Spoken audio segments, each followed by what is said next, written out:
Serial ये रिश्ता क्या कहलाता है में आ गया है बहुत ही धमाकेदार ट्विस्ट, जिसे देखकर दर्शकों के होश उड़ जाएंगे। पोद्दार हाउस में इस समय हर किसी के चेहरे पर चिंता साफ दिखाई दे रही है। जैसा कि अब तक देखा गया, अरमान और अभीरा को पूरा यकीन है कि मायरा के साथ जो कुछ भी हुआ उसके पीछे ऋषभ का हाथ है। हालांकि अभी तक उनके पास ऐसा कोई पुख्ता सबूत नहीं है जो ऋषभ को बेनकाब कर सके। इसी वजह से दोनों लगातार नए सुराग ढूंढने में लगे हुए हैं। लेकिन आने वाले एपिसोड में कहानी तब नया मोड़ लेती है जब चाचा साहब पूरे परिवार के सामने एक बड़ी खुशखबरी लेकर आते हैं। चाचा साहब मुस्कुराते हुए अरमान और अभीरा से कहते हैं, कॉन्ग्रेचुलेशंस, तुम्हारी कोर्ट मैरिज की डेट फाइनल हो गई है। यह सुनते ही घर के कुछ सदस्य खुश हो जाते हैं। दादी सा की आंखों में भी खुशी के आंसू आ जाते हैं। लेकिन हैरानी की बात यह होती है कि अरमान और अभीरा के चेहरे पर खुशी की बजाय चिंता दिखाई देती है, क्योंकि इस वक्त उनकी जिंदगी में शादी से ज्यादा जरूरी मायरा की सुरक्षा और उसे न्याय दिलाना है। अभीरा धीरे से अरमान से कहती है, जब तक मायरा के साथ हुए अन्याय का सच सामने नहीं आता, तब तक मैं किसी भी खुशी को पूरी तरह महसूस नहीं कर सकती। अरमान भी उसकी बात से सहमत नजर आता है।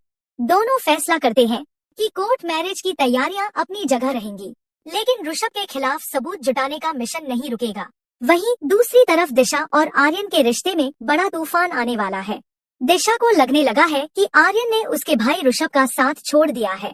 उसे लगता है कि आर्यन बिना किसी सबूत के सिर्फ अरमान और अभीरा की बातों पर भरोसा कर रहा है। दिशा आर्यन से कहती है, तुम्हें मेरे भाई पर भरोसा नहीं है, लेकिन दूसरों की बातों पर आंख बंद करके विश्वास है। आर्यन शांत रहने की कोशिश करता है, लेकिन आखिरकार वह भी अपनी बात साफ शब्दों में रख देता है। वह कहता है, मैं सिर्फ सच का साथ दे रहा हूँ। अगर भैया और भाभी को ऋषभ पर शक है तो जरूर कोई वजह होगी। मैं किसी को गलत साबित नहीं कर रहा, लेकिन आंखें बंद भी नहीं कर सकता। यहीं से दोनों के बीच बहस इतनी बढ़ जाती है जिसे सुनकर आर्यन भी हैरान रह जाता है। दिशा गुस्से में कहती है, अब फैसला तुम्हें करना होगा, या तो तुम अपनी पत्नी का साथ दो या फिर अपने परिवार का। यह सुनकर आर्यन पूरी तरह टूट जाता है। उसे समझ नहीं आता कि वह किसका साथ दे। एक तरफ उसका प्यार है और दूसरी तरफ उसका परिवार।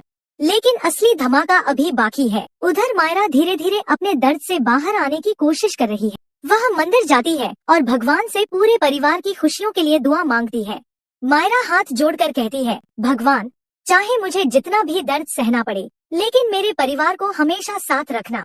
मायरा की यह मासूम दुआ सुनकर वहाँ मौजूद सभी लोग भावुक हो जाते हैं। लेकिन किसी को नहीं पता कि आने वाले कुछ घंटों में एक ऐसा सच सामने आने वाला है जो पूरे परिवार को हिलाकर रख देगा।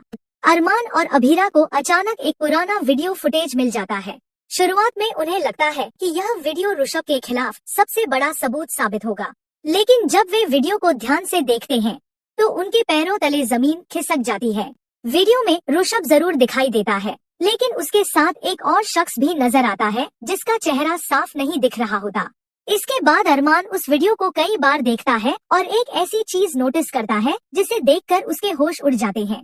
उस रहस्यमय व्यक्ति के हाथ में एक खास तरह का ब्रेसलेट होता है। वही ब्रेसलेट पोद्दार हाउस के किसी सदस्य के पास भी है।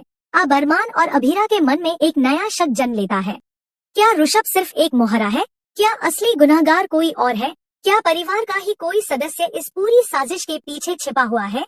यहीं से कहानी पूरी तरह पलट जाती है। दूसरी तरफ ऋषभ भी अजीब व्यवहार करने लगता है। वह बार बार किसी अनजान नंबर पर बात करता दिखाई देता है। जब दिशा उससे सवाल करती है तो वह बात टाल देता है, लेकिन एक रात दिशा खुद ऋषभ की बातचीत सुन लेती है। फोन पर ऋषभ कहता है, अगर सच बाहर आ गया तो सब खत्म हो जाएगा। यह सुनकर दिशा के पैरों तले जमीन खिसक जाती है। पहली बार उसके मन में भी अपने भाई को लेकर सवाल उठने लगते हैं। अब दिशा के सामने सबसे बड़ा सवाल है कि क्या वह सच का साथ देगी या फिर अपने भाई को बचाने की कोशिश करेगी। आने वाले एपिसोड्स में दर्शकों को देखने मिलेगा कि कैसे अरमान और अभीरा सच की तलाश में एक बेहद खतरनाक रास्ते पर निकल पड़ते हैं। वहीं दिशा और आर्यन का रिश्ता टूटने की कगार पर पहुंच जाता है। मायरा की दुआएं क्या परिवार को फिर से एकजुट कर पाएंगी या फिर सच सामने आते ही पोद्दार परिवार हमेशा के लिए बिखर जाएगा। सबसे बड़ा सवाल यह है कि क्या ऋषभ वास्तव में दोषी है या फिर वह भी किसी बड़े खेल का हिस्सा बन चुका है, और आखिर वह रहस्यमयी शख्स कौन है जो पर्दे के पीछे रहकर पूरी कहानी को कंट्रोल कर रहा है। इन सभी सवालों के जवाब आने वाले एपिसोड्स में मिले। तो दोस्तों, आप इस शॉकिंग ट्विस्ट को देखने के लिए कितने एक्साइटेड हैं? हमें कमेंट करके जरूर बताएं।